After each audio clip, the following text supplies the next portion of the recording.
Good morning, everyone. How's everyone doing? Wonderful. Welcome to our morning education event. It's good to see all of you. My name is Paul Zerling, managing partner here. And before I kick it over to our TrueHolistic team, which is a group of experts around tax and required minimum distributions and financial planning and Social Security, etc., some of you that have been to these before know we like to kick these off with some trivia, right? I didn't want to get away from that. I know we're kind of to a new format and everything. So we're in tax season, right? So here's the trivia.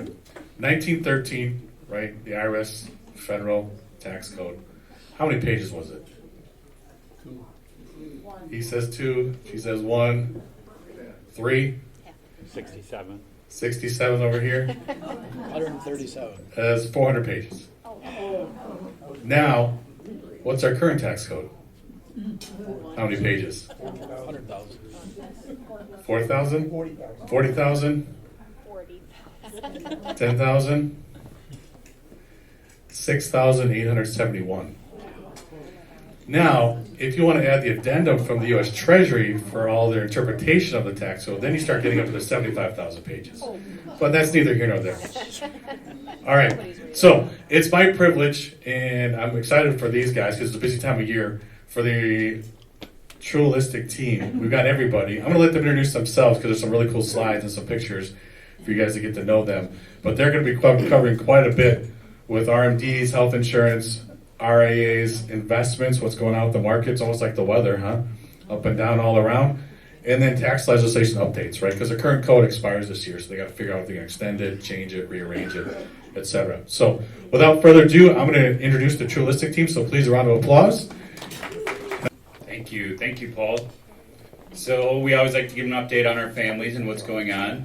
So of course we've got fishing.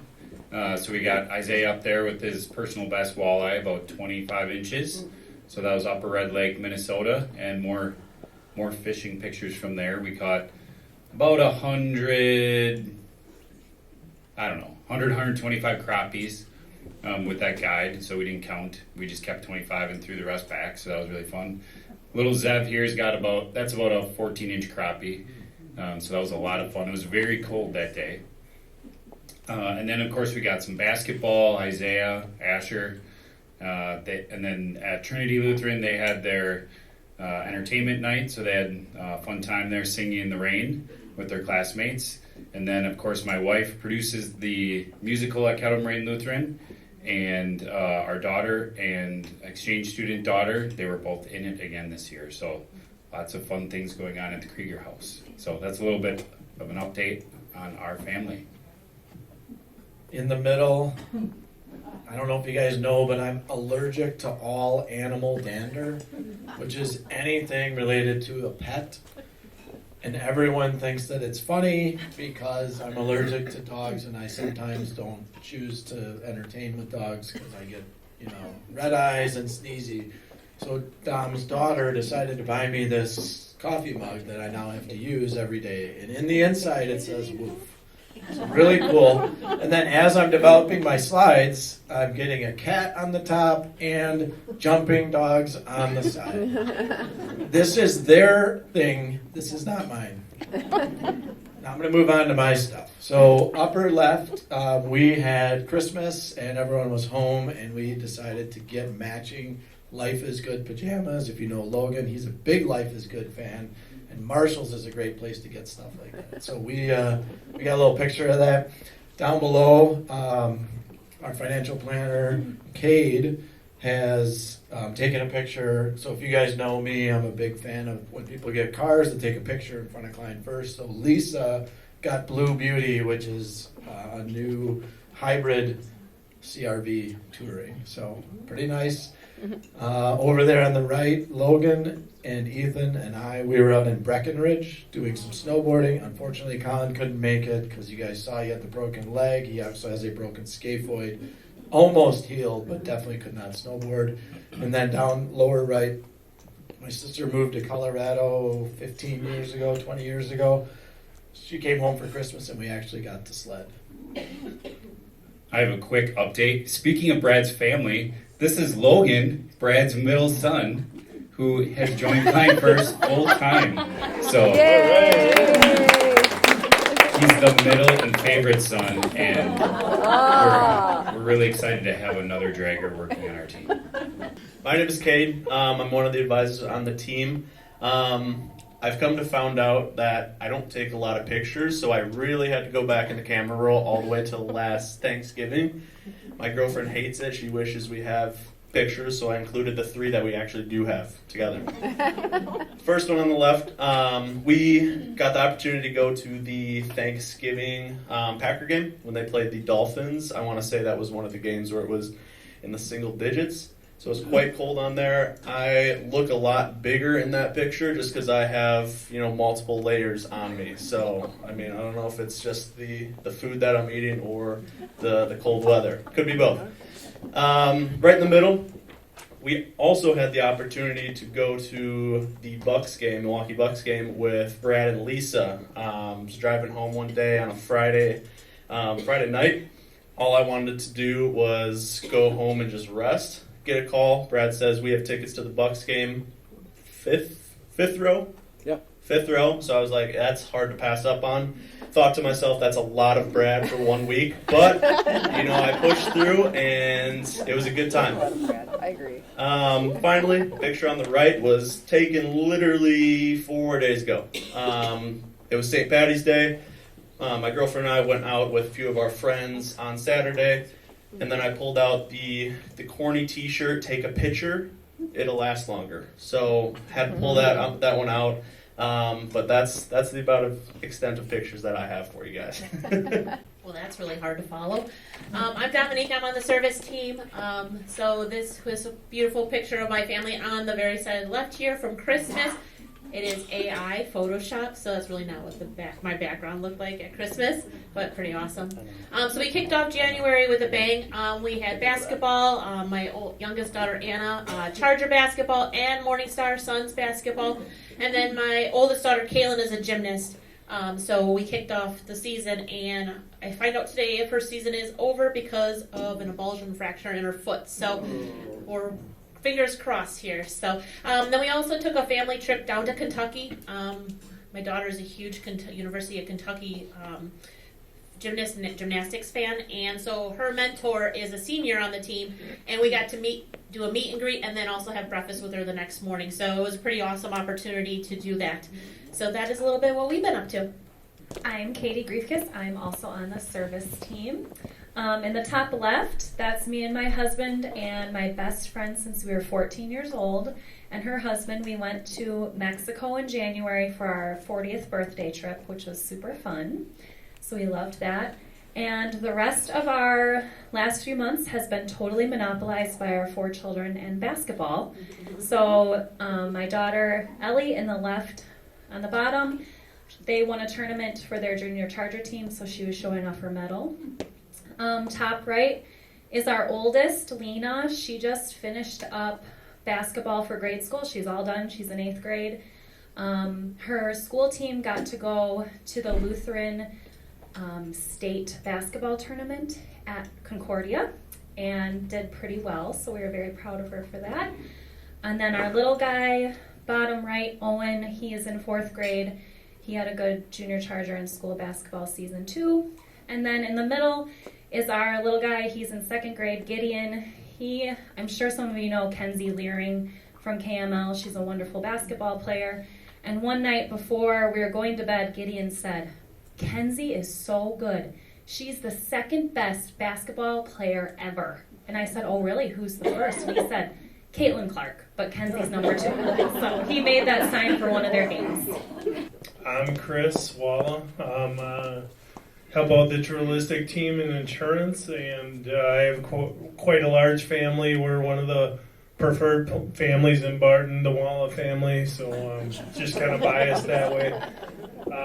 Had a lot of wonderful times this holiday season with my large family. We have to do the functions in shifts because we can't all fit in one place at one time. So this crew on the left, that's my siblings. I have 3 sisters, their significant others, and then all my kids along with grandparents. So we had a lot of fun there. far right is for my dad's 70th birthday. He loves to race and do goofy things, so we went indoor karting and had a blast. And the middle is my lovely wife, Maria, and very thankful that she puts up with me. And then you can't have an education event without showing our little dog, Zuma, who also is Brad's best friend. So he'll say he doesn't love her, but he really does, especially when she bit him yesterday. Hello, good morning. My name is Emily, and I'm part of the client service team. The top left picture is Christmas with my family.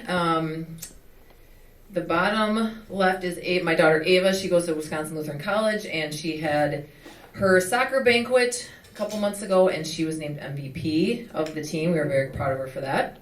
My son Micah in the KML t-shirt, he is the last and final of our children going to Kettle, class of 2029. So we were very excited for him.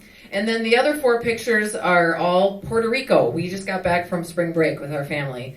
The middle 2 pictures are the rainforest. We went hiking in the rainforest one day. And then the pictures on the right are family picture on the top, and then my kids and my son's girlfriend on the bottom. The beaches are beautiful there. We had a great time. Highly recommend Puerto Rico for anyone who needs a trip. It was really fun. I am Sarah. I work in client experience with Logan, the middle Drager child. So my oldest 2 are in college, and so it's difficult sometimes for us to find time to get away together. We were able to do that this winter. We went to Breckenridge for a short ski trip, and not with the Dragers. We went on our own.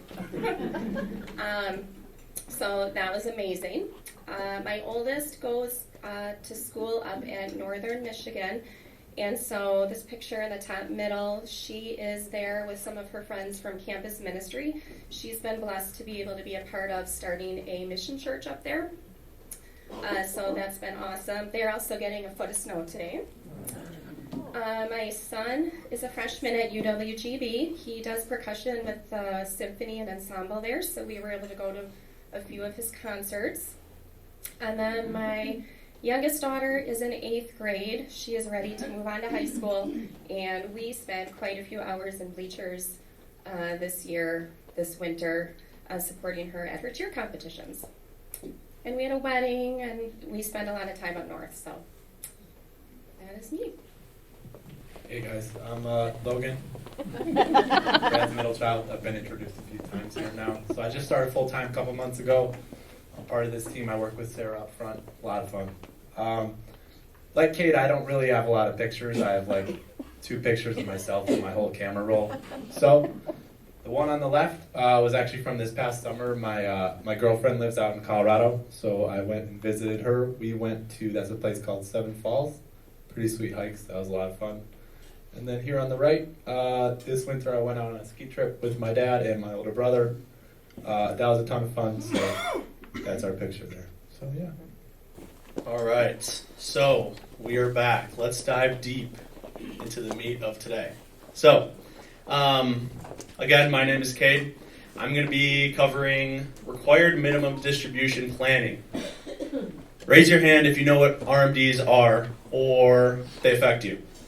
It's something that's out there we can't really get past. So it's one of the areas that we like to talk about just to make sure people kind of really understand how they work.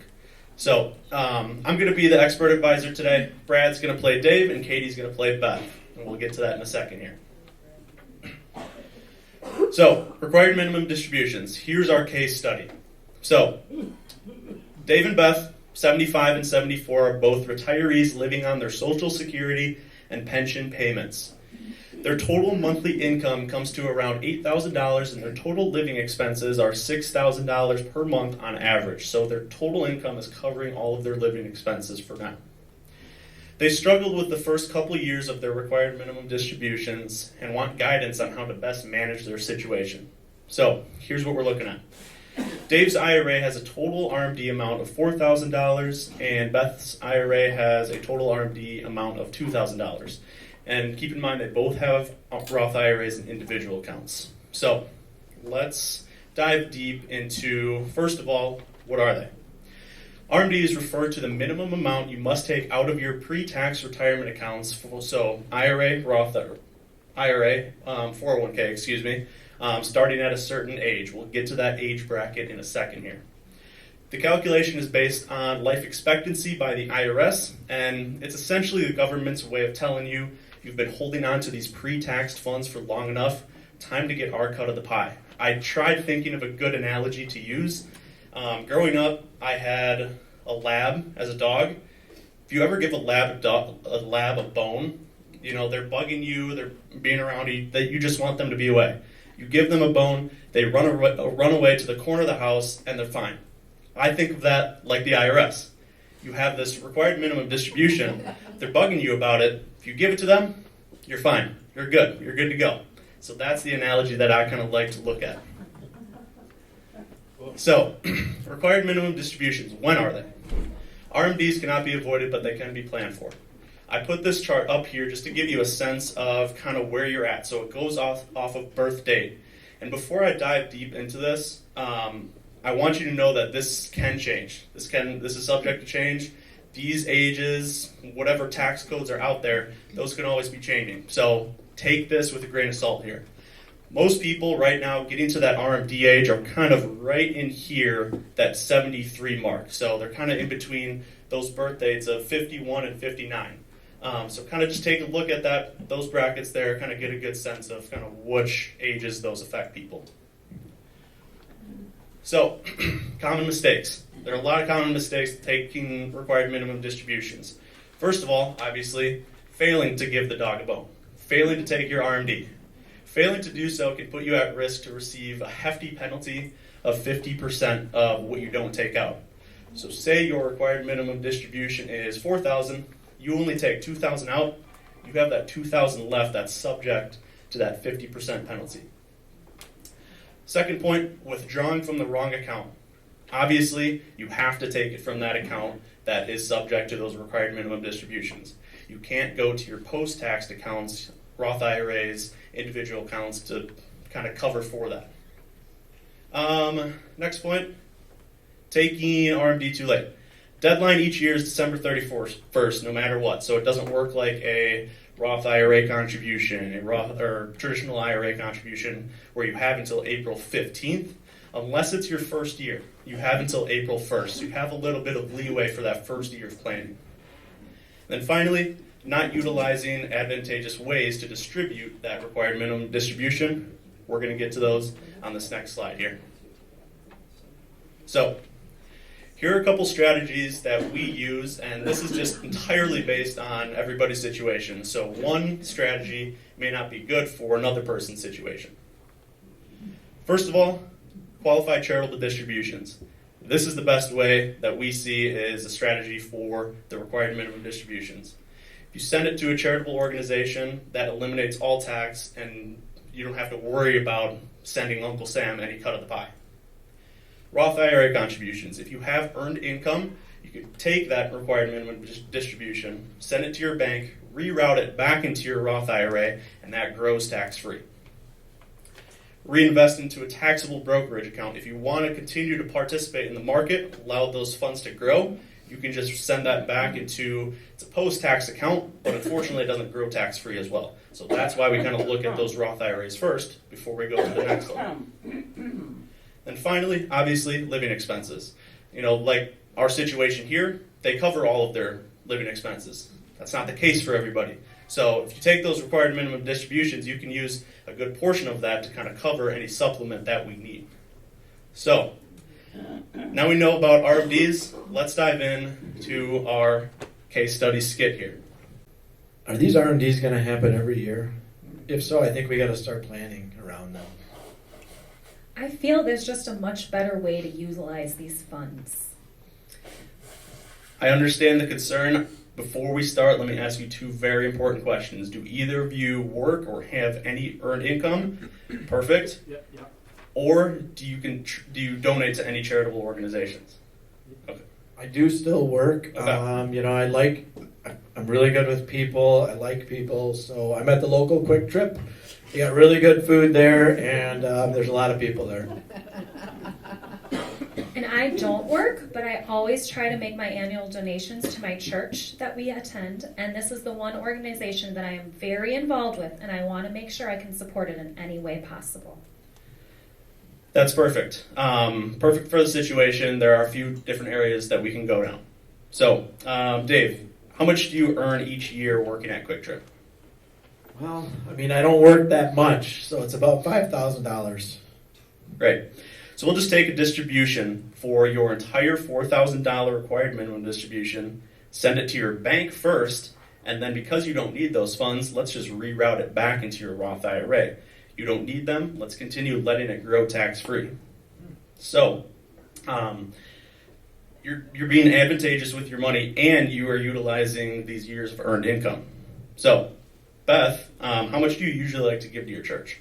Each year I usually like to write a check for $2,000 for the church to do whatever they please with. Perfect. So that actually works out great. Your required minimum distribution is $2,000. You like to do that check every year. Rather than using those funds just from your checking account, let's send that check from that IRA. You're eliminating the tax, and you still get to donate. So the best part is you don't send Uncle Sam any tax, and we just use two ways to be the most efficient while taking these RMDs.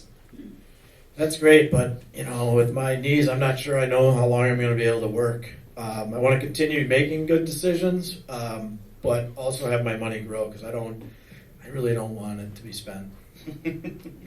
That's a good point, and I stress people all the time that this is a one-year situation. We're going to kind of review this situation each year. If we aren't working anymore and want to keep these funds in an aggressive investment account, we can utilize an individual or community property account to use those post-tax funds. Unfortunately, they won't grow tax-free, so we're kind of missing out on that, but we still are allowed to participate in the market from there. I also want to think ahead about living expenses, as we may have more medical bills in the future. Dave mentioned his knees are bad. For sure. Based on our needs, we can use these funds each year to pay into medical expenses or pay down any debt that we have. We want to stretch our IRA distributions as long as we can, just so that we're not taking on a huge hit in 1 year. So we'll kind of play around with those required minimum distributions to build up any excess cash that we need. So every situation is different, and that is why we make RMD planning a top priority for anyone that it applies to. And like I said in the beginning, there's no way around RMDs, but you can always plan for them. Wow, that sounds great. All right, so I just want to, before we move on to the next part, I just want to show you kind of the outline that we did. So if we didn't catch everything from that skit that we just did, I'll just outline it again. Dave has that RMD of $4,000. He doesn't need that. He's working. He has earned income of $5,000, so he can contribute up to that max.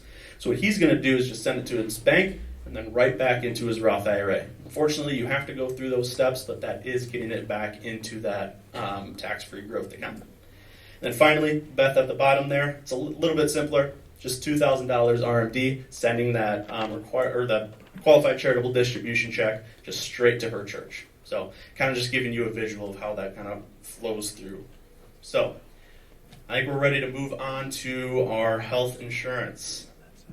All right, so for the health insurance, I'm going to be the expert advisor. Brad is going to play Joe. Emily's going to play Sally. And Chris here is going to be our health insurance expert. Woo! So here's the situation. Here's the case study for our health insurance. So Joe, right over here, age 61, works as a manufacturing manager. And Sally, age 60, works as an IT manager. They are both healthy and rarely need medical care. They both wear glasses and visit the dentist annually, and they are looking to retire in 2026. So let's find out what health, dental, and vision options are available for them. So Chris, here are my clients. Their retirement plan is solid, but they are looking to understand kind of the overall options for Medicare. Sounds good. Good to see you, Joel and Sally. Excited about this conversation? Yes. Who wouldn't be? We are told we can retire. We got this big nest egg. We're super excited. That sounds good. Something to be really excited about. So, any questions before we start? I know you need some health insurance right now before you hit Medicare age. Any particular items that are bugging you right now? Yeah, I am really concerned about Joe. I mean, he's going to need some medical care in the future. His knees are really bad, and he's going to need a knee replacement real soon. I also heard he's allergic to dogs. That is correct. But Chris, we're getting all these flyers. I got Cobra Marketplace. I don't know what all this is. I don't want to be bitten by a snake in retirement. I understand your concerns there. How long before you plan on retiring? Well, I think 2026 is going to be the time. Okay. That sounds good. And I assume that you have group health through an employer right now? Well, I have insurance through my work, and Joe has insurance through his work. And we've been looking at Cobra, but we just don't understand it. Sure, sounds good. Cobra is an offering by your group health policy, health insurance, that when you leave that position, you do have the option to carry that policy on for up to a period of 18 months. So depending on how well you like that plan and what the costs are in Cobra, we can take a look at that option for you. We like to evaluate a couple of items with it, though. So when do I get bit by the snake? Because there's got to be some kind of snake in there if you call it cobras.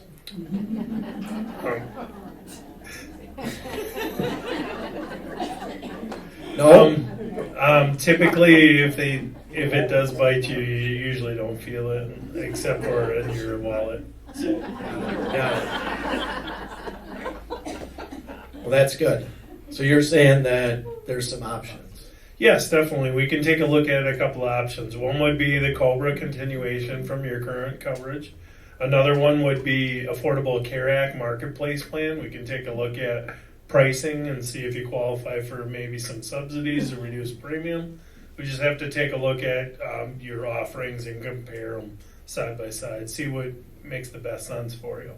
Okay. Do you need to know our health history, or how do we get about this? I mean, do I? Yes, definitely. I mean, do you have any ongoing health issues? Well, I don't take drugs because I was always told that it's not a good idea to do that. So I don't have any drugs, and I don't go to the doctor. So I mean, I heard Sally keeps telling me I need to have insurance though.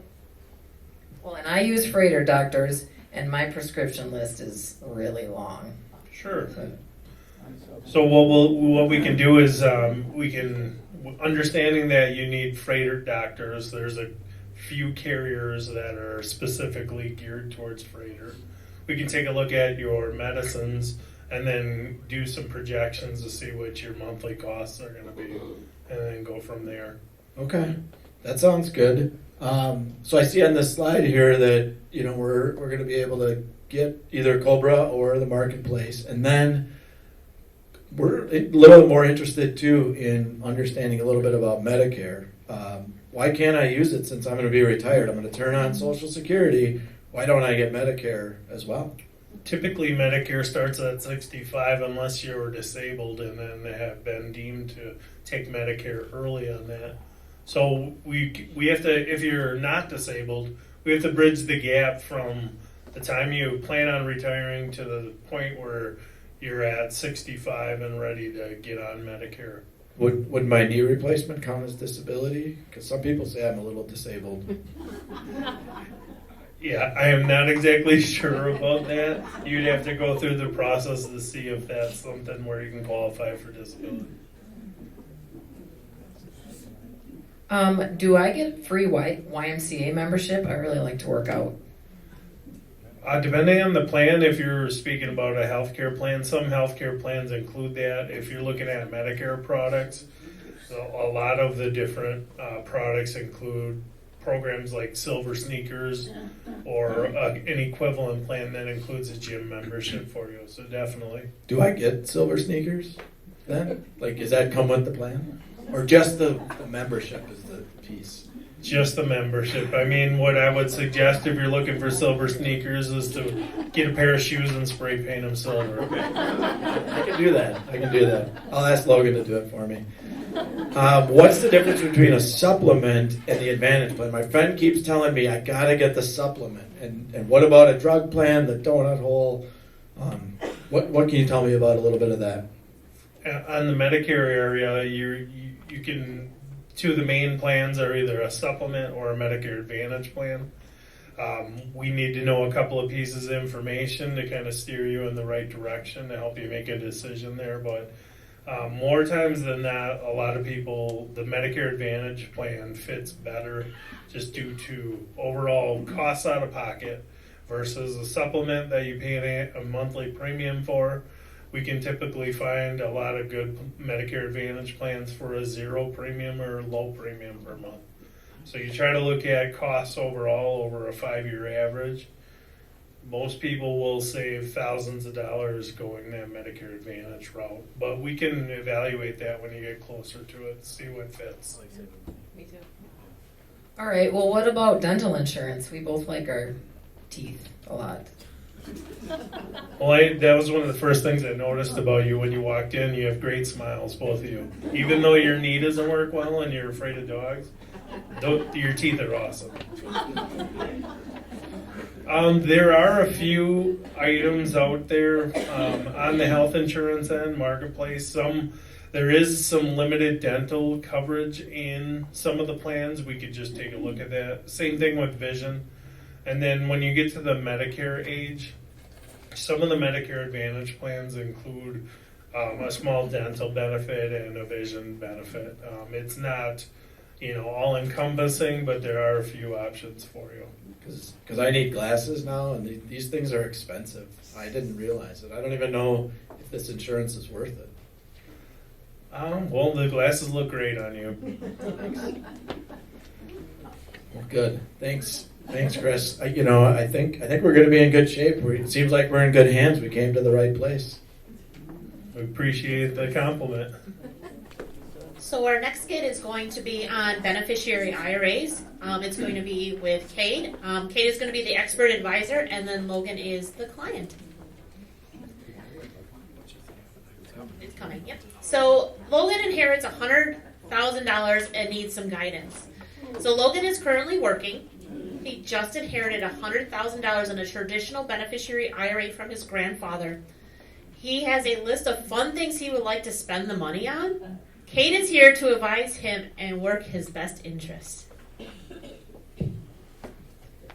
So just to give you a little bit of information on beneficiary IRAs.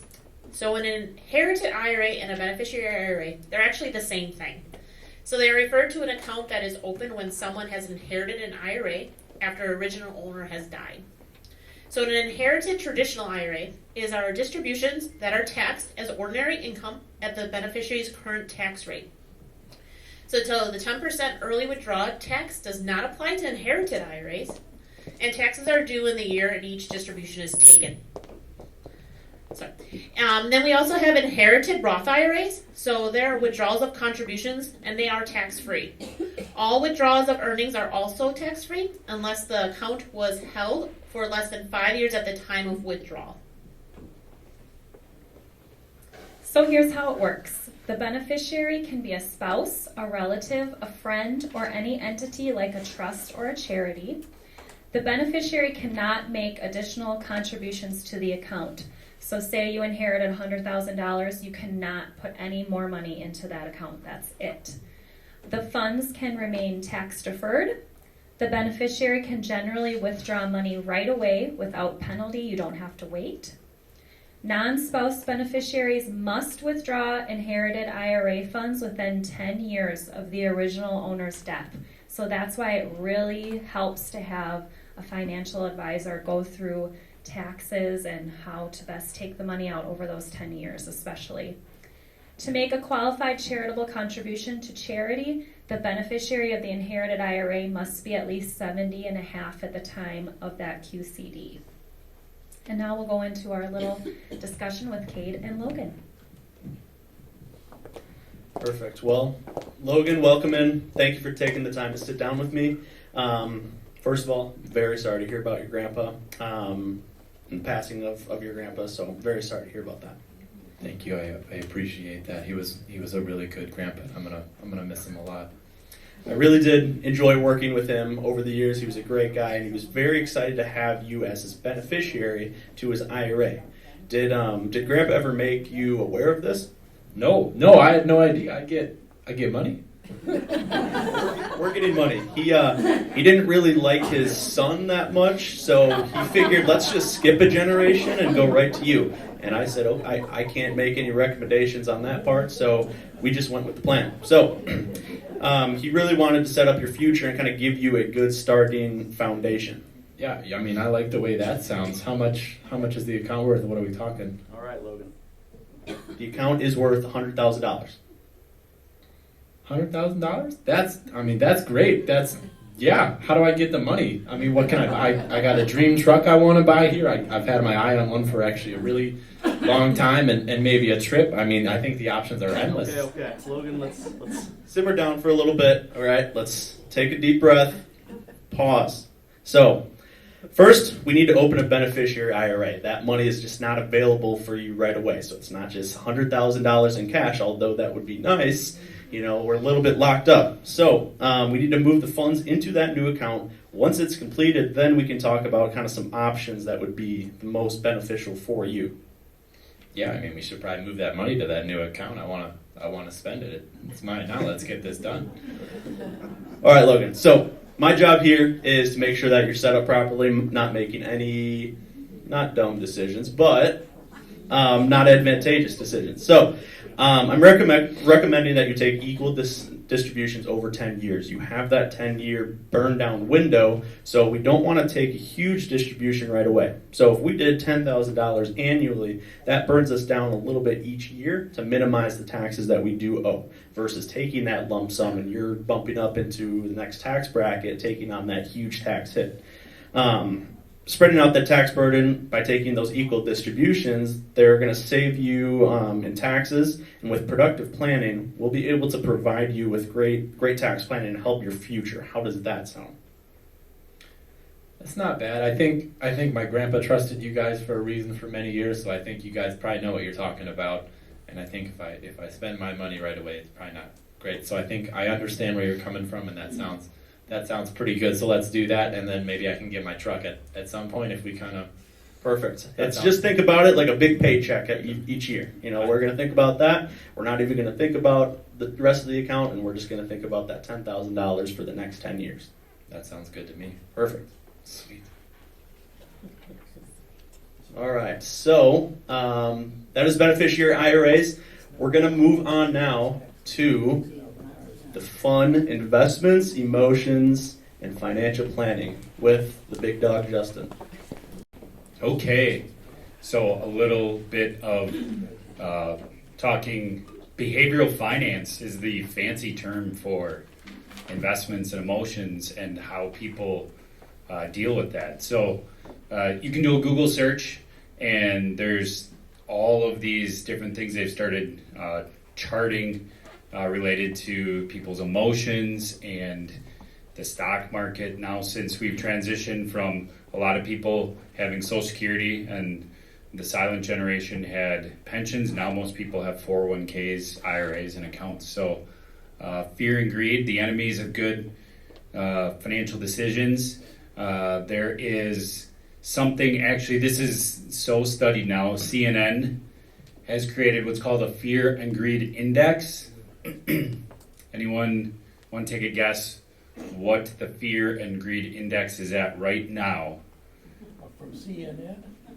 So we have, the options are extreme greed, neutral fear, and extreme fear. Extreme. We have one for extreme fear. Anyone else? Extreme fear. All right, you are correct. We're at extreme fear right now.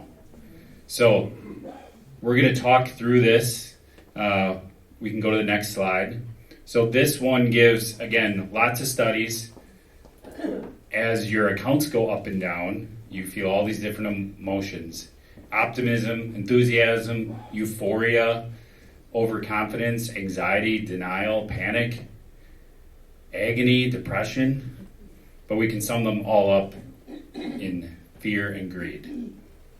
Some of the reasons for some of the fear out right now, some of the uncertainty we have with tariffs, people definitely prefer stability.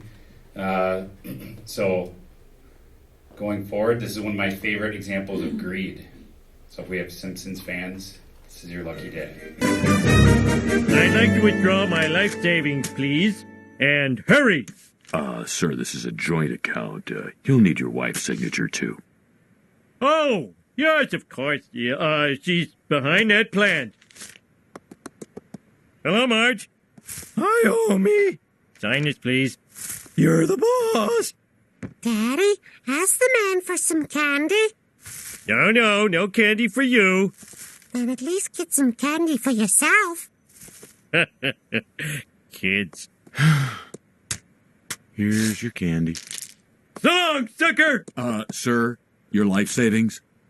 Yes, I see that it's in bill form. Excellent. I'd like to buy 500 shares of Animotion Incorporated. Okay. Now, before I execute this order, are you sure you understand the risks of stock ownership? Absolutely. We're in the money. We're in the money.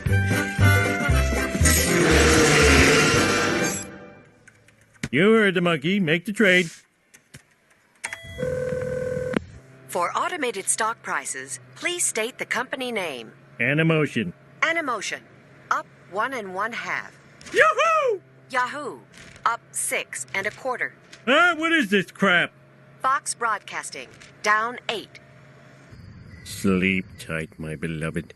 You're my ticket out of this hellhole. Homer! Sorry. Our ticket out of this hellhole. Turning to the stock market, Animotion is up an eighth. Yes! After plunging 75 points this morning. Oh, I hope plunging means up, and 75 means 200. The firm declared super-duper bankruptcy, which is terrible news for the company's only stockholder, Homer Simpson. Oh! So a little funny, but definitely is an example of greed. Okay. I'm playing myself. Chris is playing Bill. Good morning. Justin? Good morning, Bill. How can I help you today? Justin. Excuse me.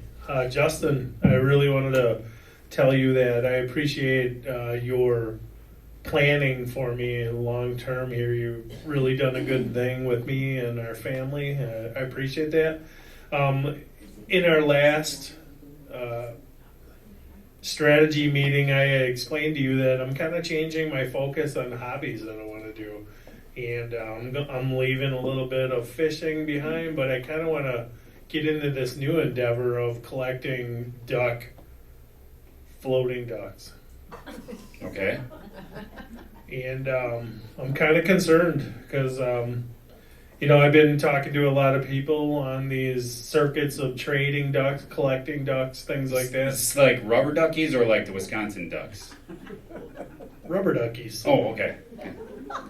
You see a lot of people driving around in Jeeps with ducks on the dash. Oh, yeah. Yep. Seen a lot of those. Yep. I don't have a Jeep. I just like collecting ducks. I think they're cool.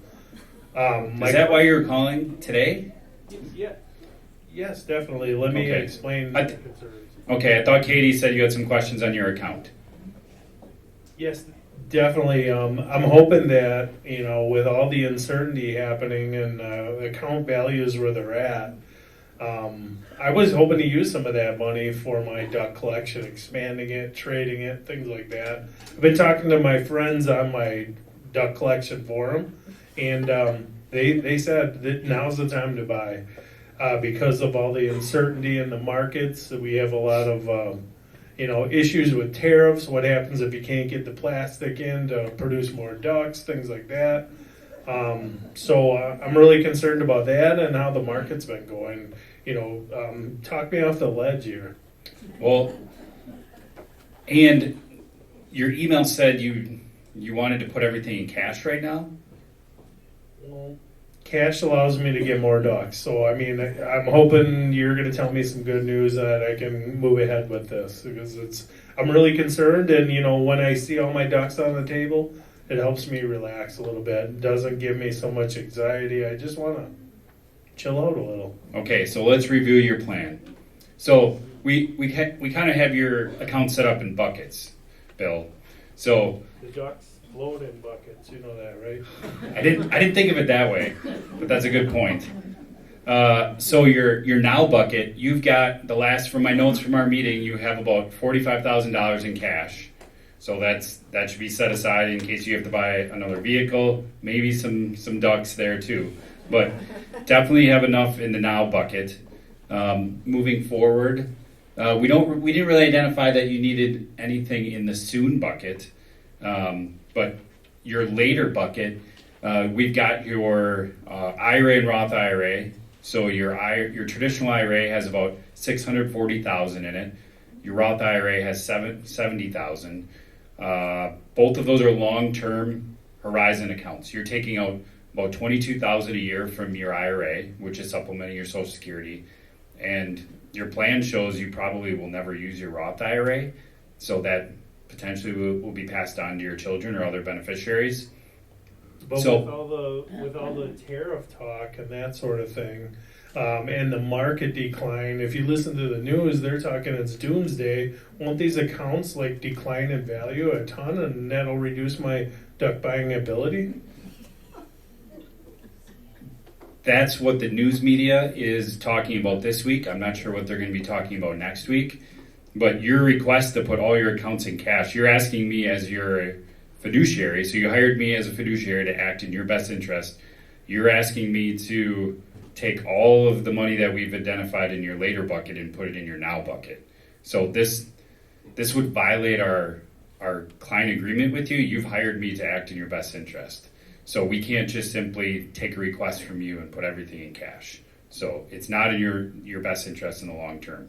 Again, your later bucket assets, they have to keep up with inflation over time, and then provide income for however you live and for however long Betty lives. I mean, I know does she know you have this duck collecting? Have you told Betty about this? No, not necessarily. I kind of liken this duck purchasing endeavor to her Amazon addiction. So I mean, okay. we're working through some things here. So good reminders, Bill and Betty, if she was here, to trust your TrueHolistic financial planning team, have confidence in your plan, trust your adaptive investment management team, and have confidence they're always working in your best interest. I really appreciate that, and that's one of the reasons why I first sought you out way back to be my planner. Was I was really confident in our planning process here. So you're right. I just needed to visit with you on an annual basis or sooner, and just have you give me that confidence that I had before. So one question I do have is, if Client First ever produces a duck, I would like to be on that list to receive one. Sounds good. We'll keep you on the list.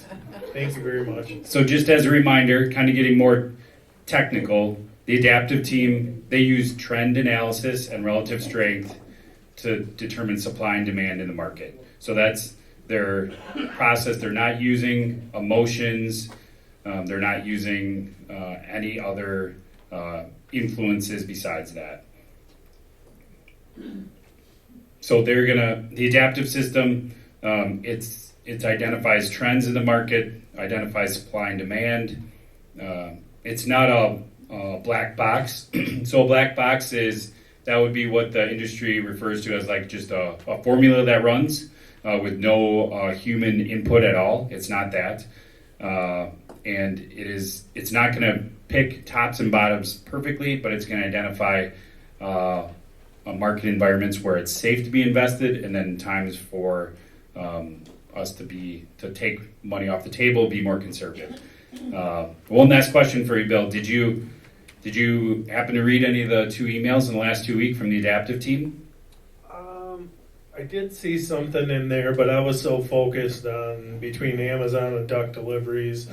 Could you just refresh my memory of what was included? Sure. So the adaptive team, so Ian, Kevin, and David, they're working full-time every day, all day for our clients. And they sent out 2 emails recently just letting everybody know we've greatly reduced our exposure to stocks. So pretty timely considering your concerns. They didn't base any of that off of the news or emotions, but it's based on all the technical data. So our team is acting in your best interest for you. I really appreciate that because that allows me to keep doing my duck calls. Quack, quack. All right. Thanks for the call, Bill. We'll talk to you later. The last update we'll have here, as we know, tax legislation. So the current Tax Cuts and Jobs Act expires at the end of 2025. So these first 2 or 3 slides, these are the same slides that I had in November. So these are some of the tax changes that they proposed that Trump has suggested going into the election. So a lot of this is extending Tax Cuts and Jobs Act that was passed in 2017. So keeping those same lower brackets, keeping the higher standard deductions. You can go forward, Brad. So making a lot of those things permanent, exempting tips from income tax, exempting Social Security benefits. So just to be clear, that's not the taxes that people are paying when they're working. That's Social Security taxes. This is the benefits that many people are receiving in retirement. Exempting tax from overtime pay, creating a credit for itemized deduction for auto loan interest, expansion of child tax credit. So these are some of the things that they threw out there. You can go forward one more. And then these are some of the business provisions. So increasing bonus depreciation, R&D expense. So those are all would potentially increase deductions for business. So latest, I think I pulled this from an article maybe March 5th. So these are some of the current things that they have out there for tax suggestions. So reduce corporate tax rate from 21% to 20 or 15. Eliminate the 15% corporate alternative minimum tax. And then individuals, eliminate the estate tax. So estate tax is a common tax that is confused with income tax. So currently the lifetime estate tax exemption is about $14 million. So most people will not run into that. They're talking about eliminating that. And then this is a hot button one. The next one is repealing the $10,000 cap on state and local taxes. Again, auto loan interest deduction, elimination on taxes on tips and overtime Social Security. So those currently, and again, they haven't proposed anything formally. These are the 4 that they're kind of they're putting their stake in. So those are kind of the idea of the deductions they want to keep, tax cuts. These are increases or offsets. So not everything is they're not just going to cut things. They've suggested things such as primary and secondary home mortgage interest deduction. So you can deduct interest on your primary and secondary home. Currently the cap is for loan values up to $750,000. They've talked about lowering that to $500,000. Potentially eliminating the head of household status, child independent care tax credit. They're considering eliminating the credit for qualified children and dependent care expenses. So that's a separate credit, not to be confused with the child tax credit. Renewable energy credits, they're considering making some reductions of those. Employer benefits, just reducing certain expenses for employers that are deductible currently. And then the last one is interesting. So health insurance subsidies. So they went through that, some of the examples there. So you get a premium tax credit if you're between 100% and 400% of the federal poverty line. When they passed the Affordable Care Act in 2010, they had certain limits of your income that were eligible to pay for health insurance. During the 2 of the tax laws that were passed right after and during COVID, they increased some of the limits on there, so to effectively increase the premium tax credit on people's tax returns. So those were temporary. So they're talking about either sunsetting those or limiting those. So those are a couple of the things that they've thrown out there. So we will keep watching these. We know income taxes have been around quite a long time, since 1913, as Paul mentioned. And we're going to make updates and changes as income taxes change. I was thinking about this the other day. So it would be really nice and convenient if they passed something now. I'm pessimistic on that because they really have, the current tax law goes through the end of this year. Right now they're focused on a lot of the trade and tariffs right now. So I'm thinking that we're not really going to know until later this year. Hopefully we'll know by the end of the year, so we know going into next year what tax law looks like for next year. We know it's going to change. So I can tell you that when it does change and we do know, we'll be doing updated tax planning for all of our clients. We don't know if that'll be yet during this calendar year, if not next year. But whatever happens out there, we'll be ready to help our clients navigate the changes. And Brad reminded me the sun will come up. All right, Paul's coming up to wrap things up. How about a round of applause for our, I didn't realize how bunch of comedians we had in the office. That's fantastic. All right, next month is going to be our adaptive team. So you'll see David and Kevin. They'll walk through things, what's happened so far in the market. I know they give a lot of great updates on emails. Hopefully you're getting those and reading those. They've also got the podcast, so there's plenty of content to stay up to speed on everything. And that'll be next month as well, their presentation. You also got a feedback form.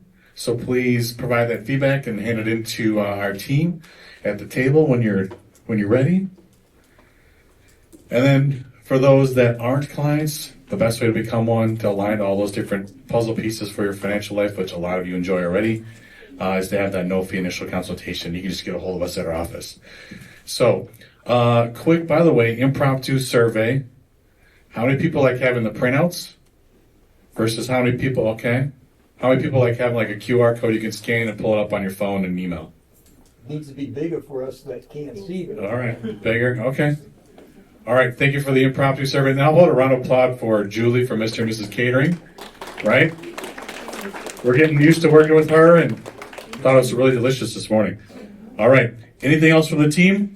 Otherwise, we are, question. Yeah, I have a question on RMDs. Okay. Now, and I may have missed this in the discussion when I was taking notes, so excuse me for that, but the qualified charitable distribution, is that based on any 501c3? I mean, we talked about churches. They are 501c3. But how about any other 501c3? Yep, so required minimum distributions, can they use qualified charitable distributions for any nonprofit? I'll turn it over to Justin. Yes. Thank you, Justin. Any 501c3. Thank you. Oh, question over here. Real quick, how do you calculate RMD? How do you calculate the RMD? No, it's, You take the December 31st value from the prior year, and then there's a IRS table based on your life expectancy. And depending on if you're married or single, and if it's a beneficiary IRA or a traditional IRA, you either use the uniform table, or what's the other one called, Brad? Uniform, and there's a couple different tables. So there's a table, and it's based on your life expectancy. To simplify it, in your early 70s, your first year required distribution is about 3.5% to 4%. And it goes up a little bit percentage each year. and so the value of the IRAs and And the end of the prior year. Yep.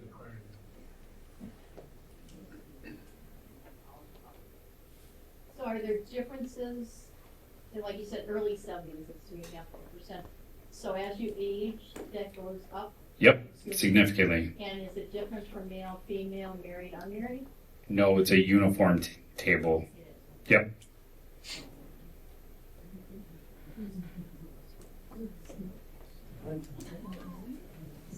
And it lasts until age 110. So if you want to live a long time, you can still have some money at the end. All right, thank you, everybody. We're adjourned. Enjoy the rest of your morning.